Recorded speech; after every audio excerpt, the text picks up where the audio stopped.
রে আলাউদ্দিন, আজকে আবার কি শালি জানি এবার এই মেয়ে তো শালি বিচার আচার ভাঙতে ভাঙতে খাইতে ঠিক মতো খাইতে পারি না, ঘুমাইতে পারি না, কেনাটা আছে শালি আজকে। শালি ডাইছে আমি চাচাই ওই লাগছে কি করছে শালি ডাইছে কেউ আমি তোমার কি সমাচার, তুমি শালি যাইছো কি লেগে?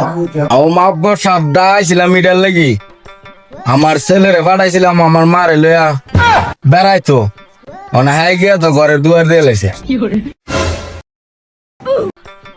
বুঝলাম না কোনো কি জমানা আইলো কি রে, যা সজল ডাক দে। ওই যে রাস্তাটা যাইতেছে হ্যাঁ নাই কিসে মাত্র সাপ? মানে তোর ভাবে যে কথাটা কইছে এই কথাটা কি ঠিক হয় নাকি? হ্যাঁ মাত্র সাপ যা কইছে ঠিক হই। মাগবর সাহেব দেখছেন না কত বড় বেদব সামনে মরবে কথা কও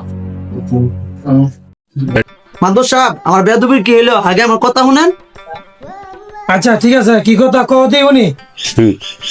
আজকে আমি আর মারে লয়ে গিয়া ঘর দুয়ার দিলাইছি, এটা আমার সমস্যা। হ্যাঁ যে আমার মারে নিয়ে ডেলি ঘর দুয়ার দে এটা